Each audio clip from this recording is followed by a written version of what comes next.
नमस्कार, मैं हूं बबली शर्मा। आप देख रहे हैं पहली खबर 24x7 खबर। उत्तर प्रदेश के महाराजगंज से नौतनवा थाने परिसर में नौतनवा और सोनोली के सम्मानित नागरिकों, सभासदों, ग्राम प्रधानों के साथ एक बैठक में जिलाधिकारी महाराजगंज डॉक्टर उज्जवल कुमार और एसपी रोहित सिंह सजवान ने कहा है कि गांव या शहर में किसी को भी सर्दी, बुखार, खांसी है तो उसकी सूचना तत्काल हेल्पलाइन नंबर 7518526772, दूसरा नंबर 9118101613 पर दें। सर्दी बुखार को लेकर किसी को घबराने की जरूरत नहीं है। केवल एक दिन क्वारंटीन में रुकना पड़ेगा और जांच के उपरांत उन्हें दूसरे दिन छोड़ दिया जाएगा।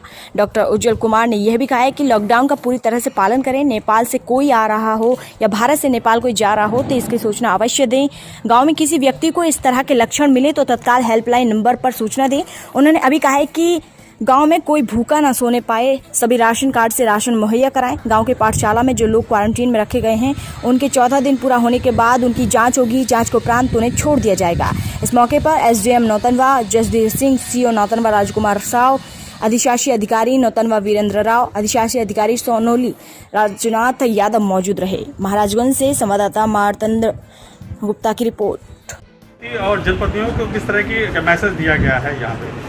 आज नौतनवा और फरिंदा क्षेत्र के प्रधानों को यहाँ पे बुलाया गया था और बॉर्डर एरिया के प्रधानों को बुलाया गया था। मेन उद्देश्य यही है कि हम लोगों को सैम्पलिंग बढ़ानी है अभी। तो इन लोगों को लक्षण बताए गए कि अगर ऐसे लक्षण किसी में भी पाए जाते हैं तो हमें सूचित करें। उसका सैंपल हम लोग करा के ये सुनिश्चित करेंगे कि कहीं किसी को भी कोरोना से संक्रमण होने की कोई संभावना तो नहीं है। इसीलिए सब लोगों को बताया गया। इसके अलावा चूँकि इन लोगों का बॉर्डर का एरिया है तो क्या कोई मूवमेंट हमारा नेपाल साइड से या फिर इंडिया साइड से तो नहीं हो रहा है, उसके लिए भी जागरूक किया गया है कि अगर आप लोगों को ऐसा कहीं भी लगता है तो हम लोगों को तत्काल सूचना दें, क्योंकि दोनों तरफ से बॉर्डर लॉक हो गया है और कोई ऐसी संभावना ना बने जिससे कि मतलब हमारे तरफ कुछ लोग आएँ या फिर हमारी तरफ से उनके तरफ कुछ लोग जाएँ।